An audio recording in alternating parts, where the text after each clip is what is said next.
I reckon you're in a bit of a mood today. I reckon there's a glint in your eye. And there's some stories to be told. I was living a hedonistic lifestyle yesterday. I don't even know what that word means. Hedonistic. No. Hedonism? No. Hedonist? No. It's just like a life. It's like you're living your life to maximise pleasure. Okay. All right. I was living a hedonistic life yesterday, Arch. Sorry, hang on a second. So I'm just getting a call. Who is it? Oh, it's the Drifters. Yeah. Yeah. Officially, okay. Yeah. I'll let him know. Well, that was the Drifters, Hutch. I'm officially back. Officially. He's done it. I'm back. He's done it. I'm back. Oh. Just like Jesus Christ of Nazareth. On the third day he resurrected, I am back. With a vengeance too. I couldn't miss yesterday. Oh, it was unbelievable. Unbelievable. Well, I'm getting another call. Who's that? It's the bookies. Okay. G'day. Yeah. Yeah. A truce? I don't know. Yeah, let me think about it. I'll see you next week.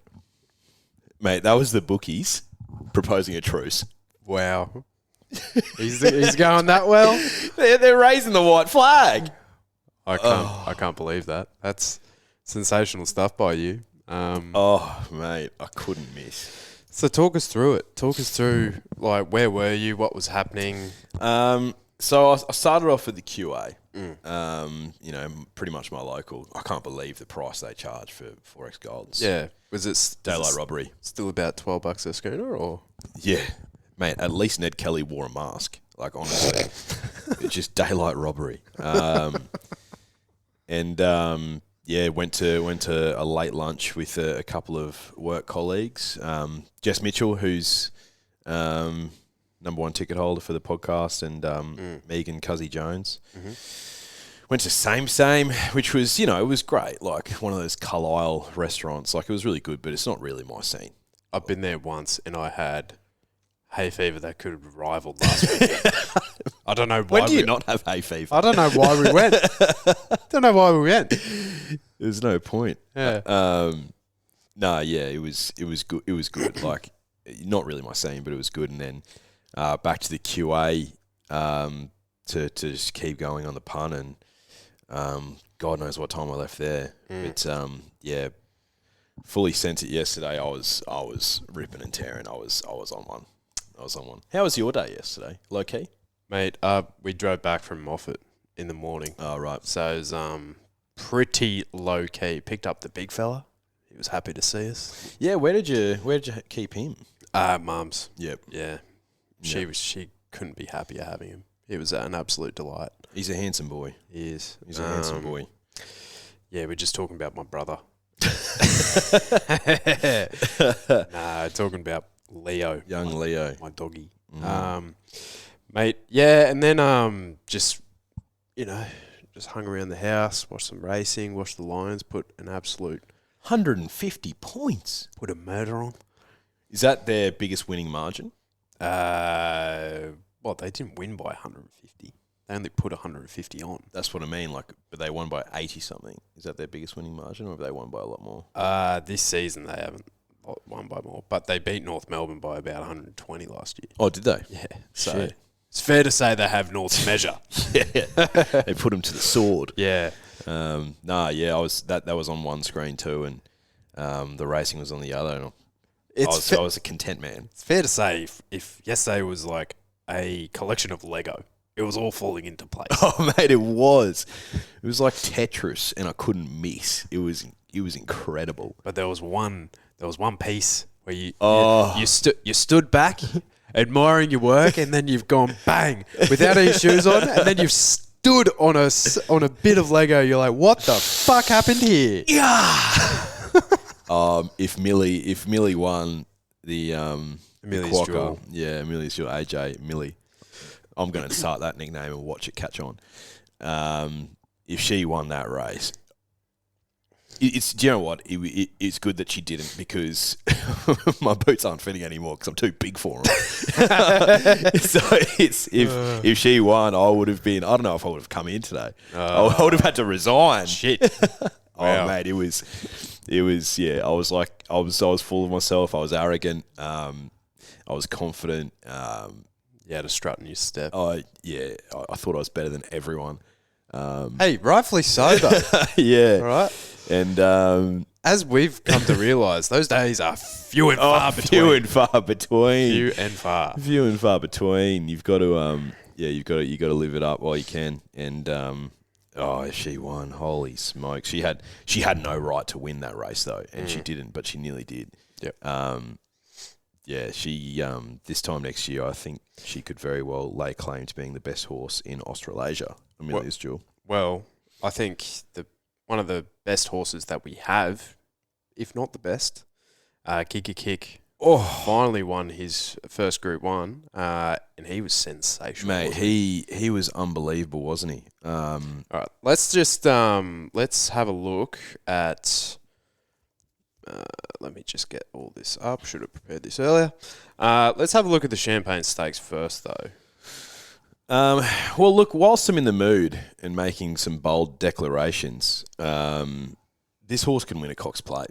Oh. He can win a Cox Plate, this horse. He's a 2-year-old. Yeah. Mate, he lapped up the mile. Yeah. Lapped it up. Yeah, okay. So there he is, about back of midfield.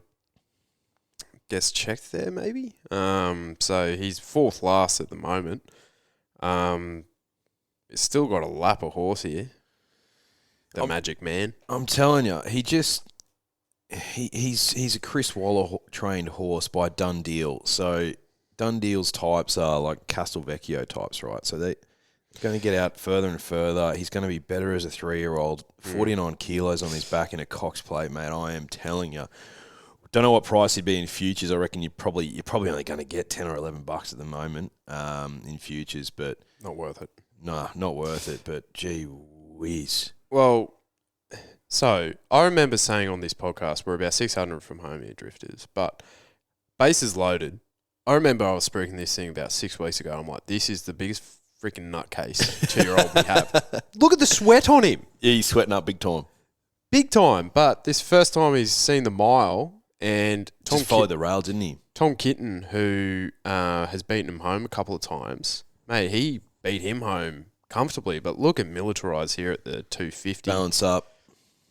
So he probably levels up about 150, and then he just goes right away from him. He never looked like losing. No. That's what I mean. He's a 2-year-old doing that over a mile. Oh, good luck to anyone. I don't know. He gives me a bit of the King legacies. Flash in the pan, 2-year-old, heavy decks where not many of these can actually handle it. I need to see another prep from him for sure. Oh, I'm a fan. I'm a fan. Yeah, I'm a big fan. And yeah, Cox Plate, mate. Like, yeah. Who's Shinzo by? Snitzel. Okay. Snitzel out of a Blue Diamond winner, mare. So he's got the bloodlines. That's the thing, right? So if he goes to the Sires and he goes to the Champagne, I don't know. I think Shinzo goes pretty close in those races. Fair enough. Very fair. So, and yes, the breeding's probably on Militarize's side, but sometimes these sires, these horses can defy their breeding. They can. They certainly can. So Militarize is probably going to win Champion 2-year-old now because he's won the Sires and the Champagne. Mm. But I think Shinzo's the best 2-year-old. Shinzo's the best 2-year-old now. And he's another one who, by all accounts from the stable, will be much better as a 3-year-old. So, how's Chris Waller? Can't train 2-year-olds. Bang, bang, bang. Wins the Triple Crown. Oh, yeah. Unbelievable.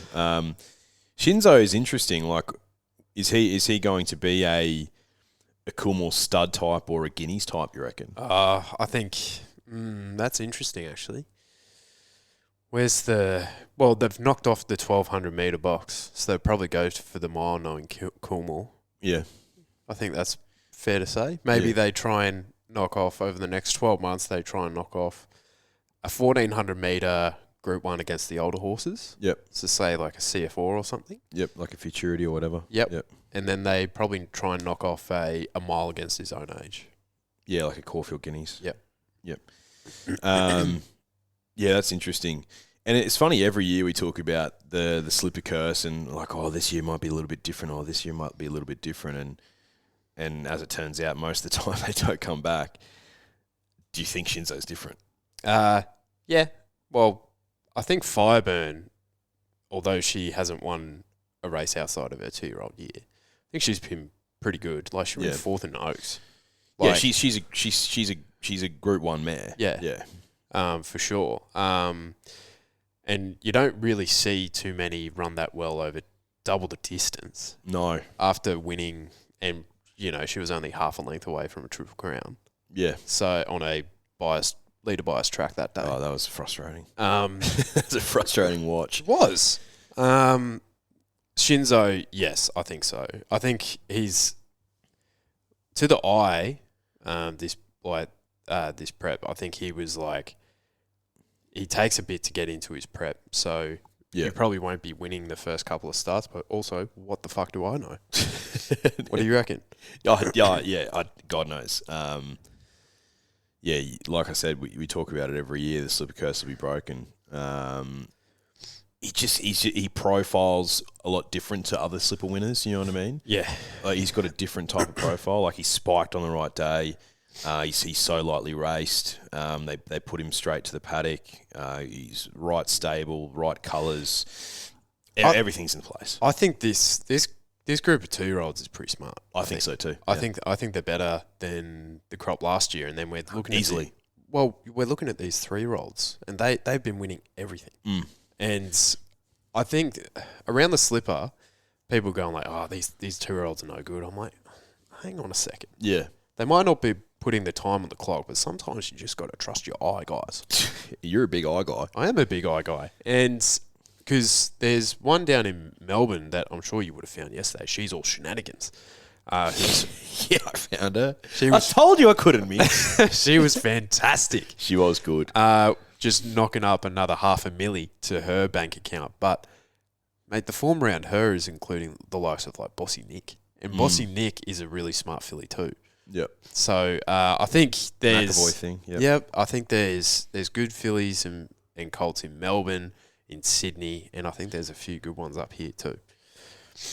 So the all age stakes, they go out pretty ferocious here.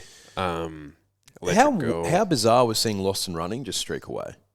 Yeah, I know. I was not expecting that. Well, I think Lost and Running, we need to see him win again. I think I said that during the week, which is ridiculous to think for a horse that has a 50% winning strike rate. But there's something not right there, whether it's mentally with the horse himself or he's had a couple of setbacks the last couple of preps. But we've never seen this from him before. No, not at all. That's what I mean. Like he's leading by 6 lengths at the 600. Who was on board him? Tommy Marquand? Not sure, actually. It's usually Huey. Let's have a look. Lost and Running, who finished second last. Yep, Aussie Tom.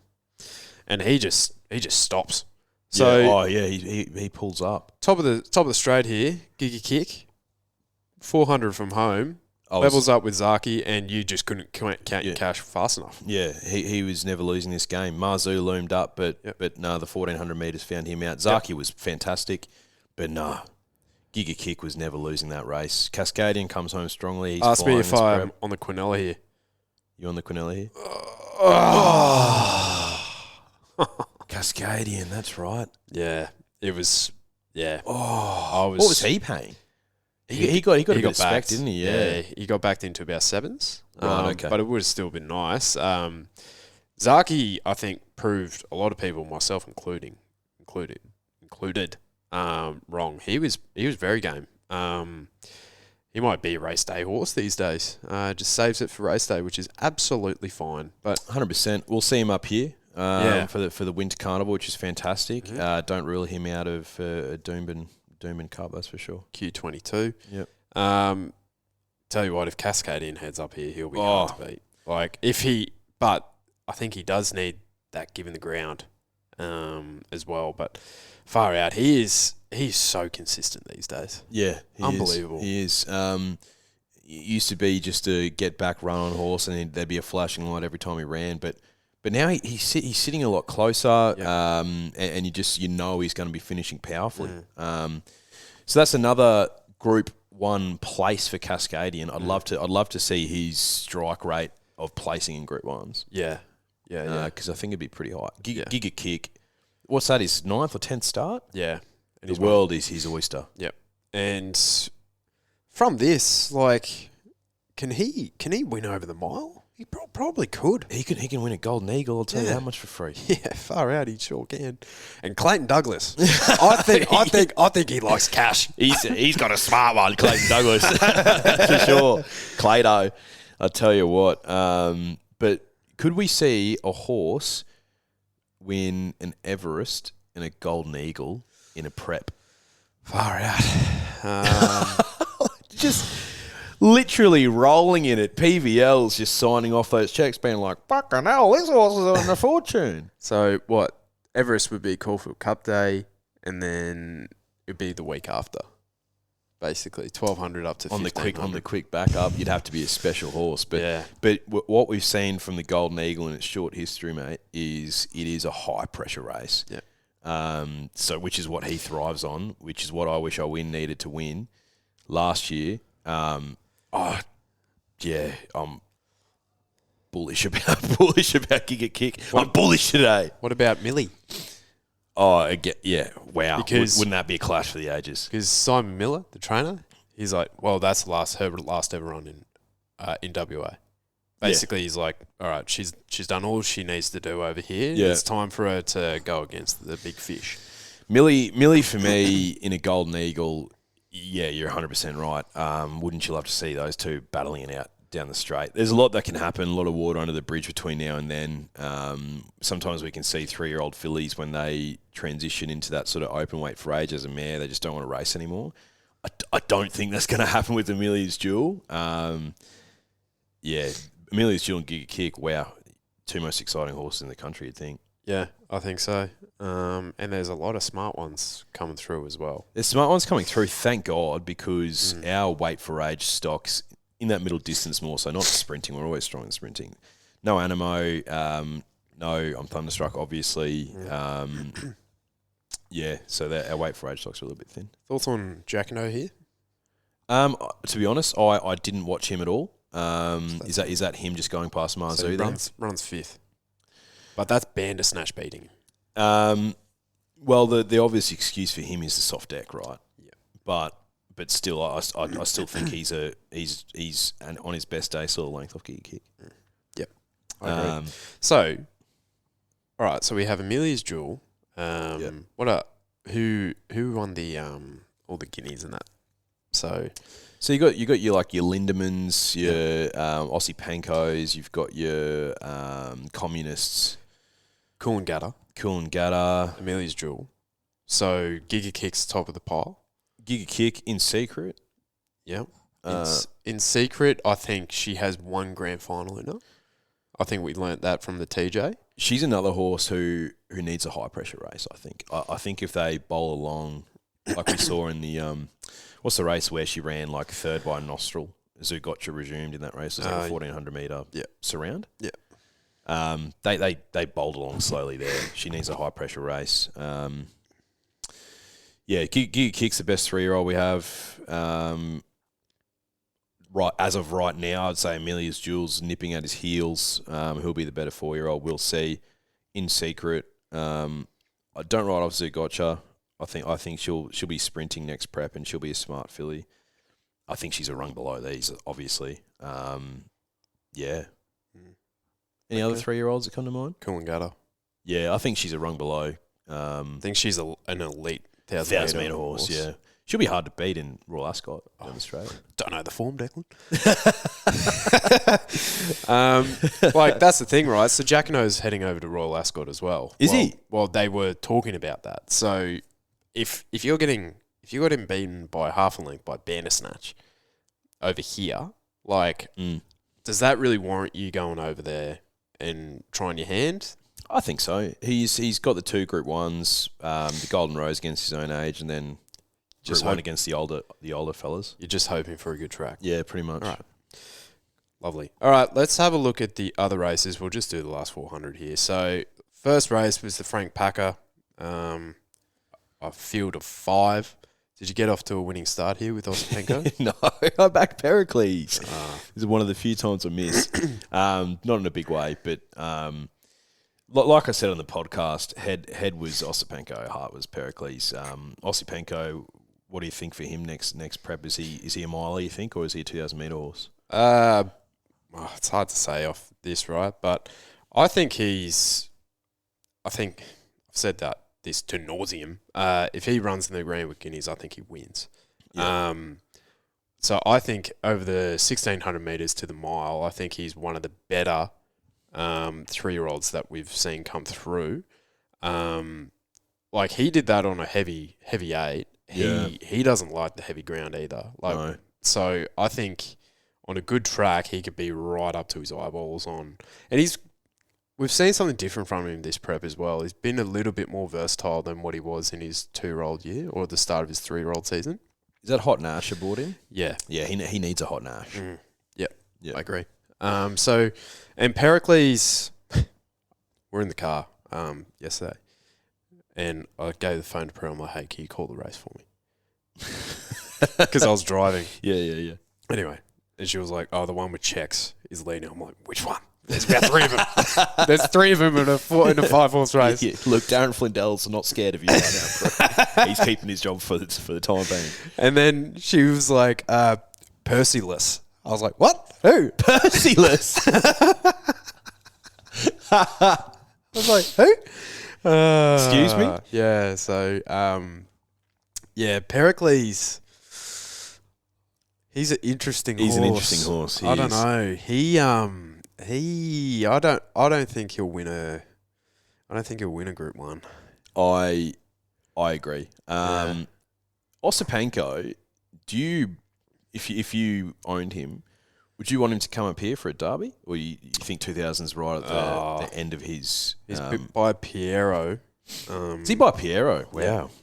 So I don't know. I'm not a breeding guy, so I don't really know if that suits. My gut's saying no. But I don't think so. I think he's probably still well in at the weights of, say, like something like an Epsom. I think both him and Pericles goes towards an Epsom in the spring now. Yep. Because that's what I was really wanting to see from Pericles is like, bugger the staying distances and the middle distances. Get him over a mile. Get him over a mile. High pressure race. Yeah, because if he gets 49 kilos in an Epsom, it's like, now I'm interested. Yeah. Yep. No, completely agree. All right, so we had a highway, then we had a midway. Let's not bother with those because I don't think we're finding the winner there. Now, we said on the podcast that the winner of the James Carr Stakes was Espiona last year. Now, lo and behold, the same connections win the race this year with Olentia back on the fence. Magic Man not going around another horse. Gave it absolutely peach of a ride. Our two, Magic Time and Opal Ridge, were flat. They were flat. But Magic Time, I think, picked up quite well late here. She was 3 wide without cover, so I think she could be forgiven for a flat performance. She probably didn't really handle the backup out of the heavy deck as well. And Opal Ridge maybe just end of prep. Yeah. I think you could back both of those into the future. This Olentia, look, she's been coming out of midweek grade. Yeah. Yeah, I'd love to see the times of the race and see how it how quick they went. Let me have a look for you. Whether it's a race you can sort of back the form out of with confidence, I'm not sure. But that Olentia thing, there was a bit of market specking for it, and I was obviously on Opal Ridge, probably the last time I missed for the day. And I saw the money coming for that thing, and I thought, oh, Chris Waller, Magic Man, out of a midweek. Why is it here? So, yeah, well found by the market, I think. But no, yeah. So I think there was 1, 2, 3, 4 1,400 metre races on the day. Giga Kick was clearly the quickest. Yeah. So Alentia was about 3 lengths inferior to that. Okay. Tamerlane, who was the benchmark 100, was about a length and a half. Tamer, my guy. Length and a half, or maybe a length slower than that, and then the midway was the slowest. So they were 3 lengths quicker than the midway, and then 3 lengths inferior to Giga. Okay, so it's probably a race you can take the form out of then. Think so. For the lower sort of stakes classes. Yeah. Look, I'm not an expert, but Mate, they can only beat who they can beat. 100%. You know what I mean? All right, so then we had the Hallmark Stakes. Now, this was yours truly's best bet of the day. Yeah, Valana. I was bullish here too, Hutch. Look at him. This was arrogant. He's a good horse, Valana. Flies fresh. He's a big horse, isn't he? Yeah, still goes nuts. Coming up for the Stradbroke, you'd think. Yeah. Backed him in the race last year. He didn't do much. I think this year might be his year. If he'll be in pretty lightly too. And so look at him pin the ears back here and just put these away. And this is a 1,200 metre race, isn't it? Yeah, up to 1,400 metres. Yes, please. Yeah. That was professional. That's Coal Crusher, who's 3rd or 4th up here. Wahaha Falls, who was, I think, 2nd or 3rd up. And Key Largo, who was about 4th up. Like, there were some pretty fit horses, and he was like, thanks. Gave him weight. Like, he was far too strong. Way too strong. He's a. I don't think he's a Group 1 horse, but he's a handicap Group 1 horse for sure. Yep. I'd love to know what price he's in futures for the Stradbroke. Probably short now. Probably short now. So I think he can definitely feature. Yeah. JRA Plate. So I think before the race we were both on Protagonist, but we didn't know that it was going to be a heavy 8. I did not touch Protagonist here. Now, here's one for you. Let me get these stats up about what Pride of Jenny did here. Yeah, shit, she went out quick, didn't she? Mate, it was like when I was doing the times for yesterday, it was like the biggest outlier I've ever seen. So the last... Let me just crunch some numbers here. Mate, her last 600 was... If you compare it to the quickest on the day, which was Valana over the 1,200 metres, she was about 28 lengths slower. So she pulled up, didn't she? Yeah, she really did. But she still ran into 7th or so. Yeah. Like, she actually ran... So who was on Pride of Jenny? It'd be interesting if Aussie Tom was. Regan Bayliss. Okay. Yeah. So, but... Yeah, so they've gone a ferocious speed up front here. But I love it because there's so many fucking races. We always talk about the fact that they're walking. So yesterday we saw a lot of genuinely run races, which was nice. They flew out here. So I jumped off Protagonist and I was on Quality Time, which I think we probably finished like towards the back of the field. Yeah. But maybe just didn't handle the heavy going, but Diamond I never would have found. Yeah, I sent a text to our group chat, going jump on Honey Creeper here, but I think she might be ready for the breeding barn. I think so. I also had her in with a SRM with Ned's with Banker's Choice, who has been pretty solid this prep actually, running some decent races. But Dyer Mill gets the chockies here, and that's Hueta running into 3rd there. Hueta coming up here, you'd think? Yeah, he'll try and defend his Q22 crown, I would have thought. Yep. Champagne, all aged. Look, we don't really talk about things that aren't of listed quality, but let's indulge here. Oh, I was just starting to heat up here. Tamer Lane. I think only leader to win all day at Randwick. Oh, I just put him to the sword. I think I got like $6.50 for him as well. Ask me who I'm on. Who are you on? Well. Oh, no. Look at it. It was back in here. Yeah. Can't run straight. No, that was an easy collect. Easy watch, that. I was very happy with myself. Go, Tamer! And then surely... we're having succulent Chinese meals later. Of course we were on Democracy Manifest. The whole of the QA was on Democracy Manifest. Succulent Chinese meals all around. This is just... Oh, this is what I'm saying, Drifters. If Millie got up, disgusting fill up. Oh, look at him. He's a smart horse. He's a good horse. Yeah. I reckon he could get to listed grade, Group 3 grade, handicap level. Yeah, for sure. No, that was a good win. Put him to the sword. Darren Flindell would have loved it. Yeah, I actually didn't. I haven't heard the call yet, so. No, neither. All right. Now, let's have a quick look at other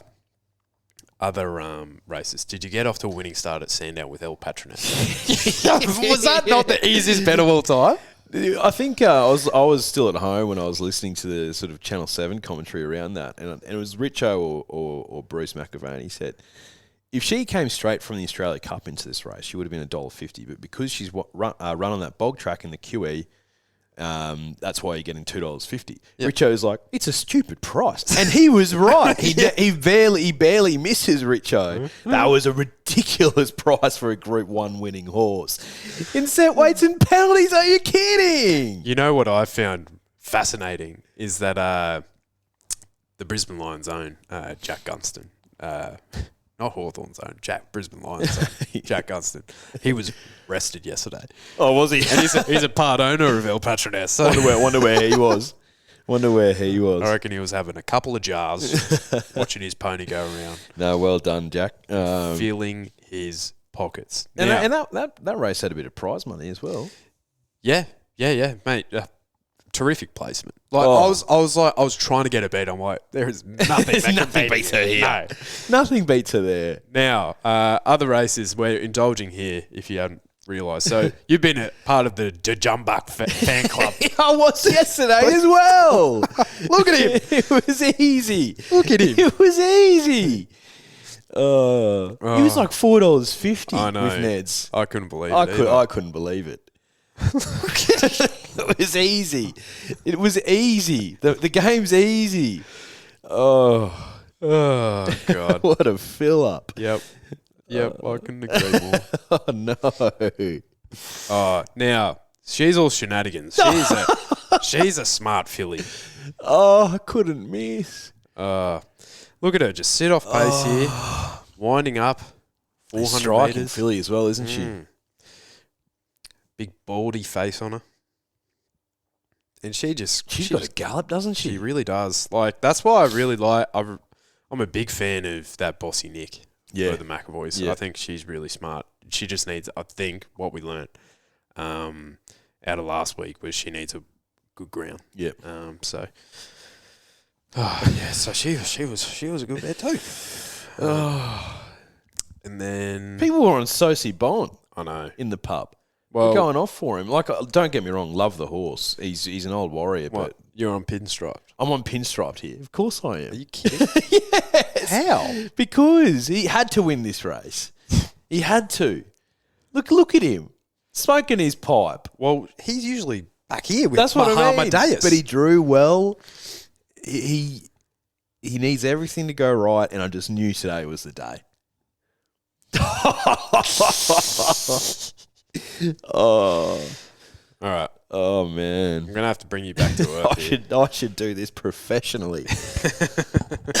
All right. Let's have a look. We're gonna have to relive the pain of the quokka. That's all right. I had to lose this race. I would have had to have given it away because it was an almighty fill up, and that just would have been too fruitful. And once you get a taste of that juice, you're not going back to Waters. I'm telling you that much for free. All right, let's have a look here. She's a fucking good horse, mate. Like she had no right to win this, and she nearly did. Sphero was great. All right, I want to keep your eye on Overpass here. He looks gone. He rallies. He's still got his nuts too, Overpass. Sphero went past him, and he rallies, and he puts the head up high. Just does enough. Look at Amelia's jewel here. And Bella Nipotina. Bella Nipotina was great. Through the line. I never thought she won, though. I never thought she won. Actually, I think keep talking. Well, through the line, the camera was on Amelia's Jewel and the coverage, and I never thought she won. And obviously the photo showed that Overpass won. All right. Let me know if you think that she wins here. This could be the worst angle I've ever seen. Keep in mind, this is at the racetrack, and everyone would have been on Amelia's Jewel. Oh, she looks like she wins that. Easily, by like half a head. I was listening to RSN during the week, and I told you about it. Blue Eyes interviewed Simon Miller, the trainer. He's just a chip off the old block, Simon Miller. All his commentary leading into the week I've just gained enormous respect for him. And I'm really happy he's a trainer, because he just seems like a throw at the stumps type, which I really like, and pretty nonchalant. And yeah, he loves the horse, and why wouldn't she? She's a star. She's a star. Overpass is an interesting one. Like was he first up into the race? Flies fresh. Because what race did he win? I think he beat Animo when Animo resumed. Maybe autumn last year. Maybe. He won a pretty good race. Then he was in the Everest. I think he got an Everest spot after that race. Yeah, which everyone was like, sheesh. But hey, it's kind of worked out for everyone. Barrier draw. Does she win from barrier 9? Yes. Mate, she had to go back and she looped the entire field. If she's sitting midfield with that sprint, like I was saying on the podcast, she's weird to watch in a race because she sort of looks pretty flat, and then once they ask for an effort from her, she just flies. So which makes me think that she settles really well, and I don't think 1200's her distance at all. And the fact that she nearly beat a pretty smart field, wow. Wow. Wow. Wow, indeed. And the last in Brisbane, Prince of Boom. Yeah, you were on Prince of Boom, weren't you? No, I thought it was one I wanted to watch because I was on Sneaky Five. That's right. Who she actually picked up quite well late. Yeah, I was on Alpine Edge. What an idiot. He did not finish off Alpine Edge. No, not at all. But Rothfire was good. Yep. Probably exactly what you want to see heading towards what I'd assume he'd probably actually go, not for a Stradbroke, but a weight for age path. Yeah, well, he had 61 kilos on his back. I think Prince of Boom had 55, so giving him a lot of weight. Only over 1,000 metres, but it's still telling. It's good to see him back. Yeah. It'll be interesting to see where this podcast heads over the next few weeks, actually, because Group 1 racing is done and dusted in Sydney. But I'd say we'll probably have some focus for Brisbane, and there'll still be some group races around Sydney and Melbourne, and unfortunately we'll probably have to have a squeeze at what's happening in Adelaide. But drifters, you have to keep a watch on our Instagram stories, because the Morpheville Mafia hit yesterday. Mate, the people I was with yesterday could not believe Isaac Davis, a.k.a. Corbo, a.k.a. Corno, a.k.a. Morpheville Mafia. So I was going through it this morning. I think he had 5 winners, 2 seconds and a third. And one missed. He's allowed to miss. He barely misses. Jesus Christ. I think a few drifters jumped on because there was some DMs going like, who is this guy? I got a text from my little brother, young Mick. All it said was animal and a screenshot of that story. And I was like, and this was just before, I can't remember the name of the horse. It was like race 5 or race 6. I think it was in the yellow and black behemoth series. It was just before that race, and it won. He was like, can you believe this man? Oh, mate. Corno, honestly. Whoever's presenting the Get On racing.com, the Adelaide form, you're going to be out of a job soon, because our guy Corno is better than you. That's for sure. Yeah.